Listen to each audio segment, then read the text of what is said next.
This is News Now. I am Perpetua Fasomipita. The federal government yesterday admitted that Nigerians are tired of the current security challenges facing the nation.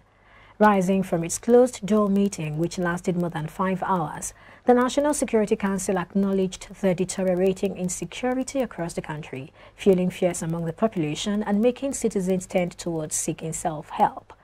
The National Security Advisor, Major General Babagana Monguno, retired, who stated this while speaking with newsmen after the meeting chaired by President Muhammadu Buhari at the Presidential Villa Abuja, however, said government was working currently on new strategies to curtail the worsening insecurity in the country. According to him, the Security Council has agreed on new strategies to curtail the menace, assuring that there will be a renewed momentum against terrorism. Despite government's assurances, the National Assembly yesterday moved closer to actualizing its threat to impeach President Buhari as members of the minority caucus in the House of Representatives expressed willingness to support the Senate in effecting the removal of the president. Rising from a joint meeting with the opposition senators, leader of the People's Democratic Party caucus in the House, Ndodi Elumelu, said the presidency would be served with impeachment notice as soon as the 6 weeks ultimatum is over. Elumelu said his colleagues in the House would not have problems in teaming up with the Senate to effect Buhari's removal. The minority caucuses of the two chambers insisted that they would find constitutional means to serve President Buhari an impeachment notice at the expiration of the 6 weeks ultimatum given to him to address insecurity in the country. And meanwhile, the Nigerian Army has on Friday announced a reshuffling of its leadership by appointing new general commanders, corps commanders, commandants of training institutions, brigade commanders, and commanding officers, amongst others. According to a statement by the Defense Headquarters signed by the Director, Army Public Relations, Brigadier General Onyema Nwachukwu, the Chief of Army Staff, Lieutenant General Farouk Yahaya, approved the posting and appointment of some senior officers in order to tackle the spate of security breaches rocking the country. The statement announcing the reshuffle of the Army read partly in an effort to reposition the Nigerian Army for operational efficiency and proficiency. The Chief of Army Staff, Lieutenant General Farouk Yahaya, has approved the posting and appointment of some senior officers of the Nigerian Army to command instructional and staff appointments across Nigerian Army formations and units. The Chief of Army Staff thereby directed all the newly appointed senior officers to redouble their effort and commitment to duty in tackling the security challenges bedeviling the nation as they assumed their new appointments. And now to election matters. Some Lagosians have called on the Independent National Electoral Commission to improve on the gains made during the just concluded OSUN and EKITI governorship elections in order to make their votes count in the 2023 election. The respondents say Nigerians are ready to participate fully in the elections if the process is transparent. iBrandTV has the details.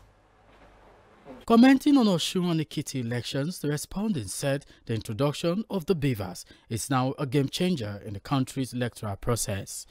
There has been very substantial improvement from the INEC with respect to OSUN results. I think I would say kudos to INEC. INEC has tremendously improved from what it used to be.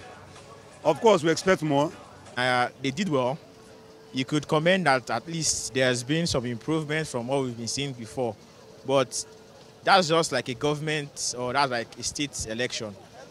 But we're talking about the presidential election here. So let's hope that they have enough manpower to handle the whole country and not just a state. But it's an improvement in my own opinion, it's an improvement. But then I hope they are prepared for the presidential election because you can't compare a small community to a large nation. I'm expecting a free and fair election. The one they did in Osun State is quite better, so we are expecting something more better than that from them. So 2023 will be better if we all come together as a nation and do the right thing. With this new development of using data, using all this new INEC technology, is a landmark achievement for INEC. So I believe in the next election, if the government can do the needful, can provide all this essential equipment, to INEC, at least we will see a fair and fair election.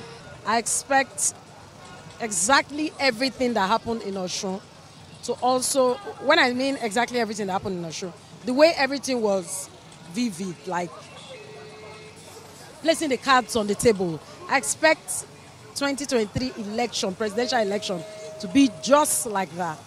The respondents also expressed fears on the issue of vote buying and appealed to the Commission to work out plans with security agents to curb the illegality before the February general elections. Basically, we should be looking at the issue of vote buying. The issue of vote buying is the major problem we're having at the moment. I expect a very tactful collaboration between the security agencies and INEC to curb the issue of vote buying. I think with that, we are good to go.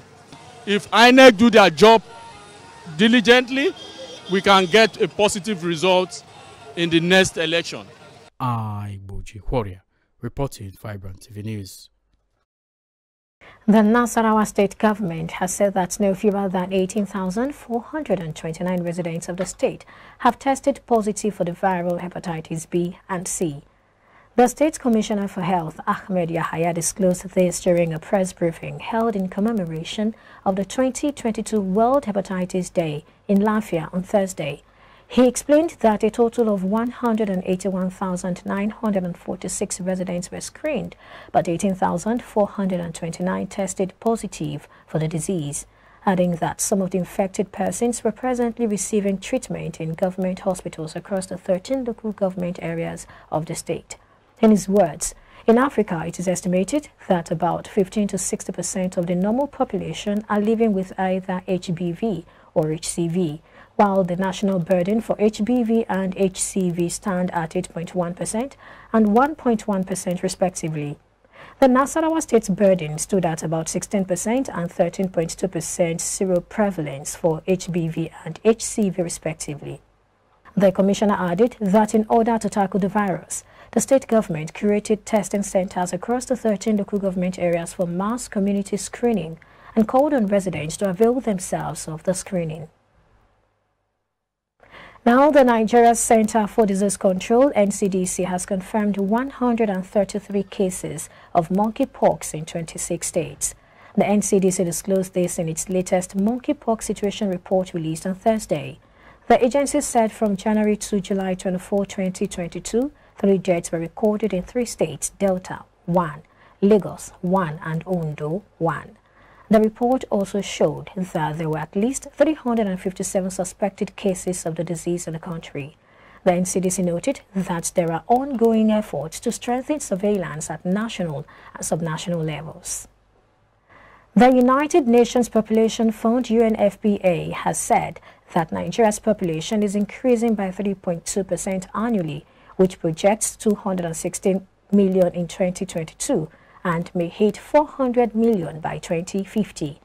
This will make Nigeria the world's most populated nation.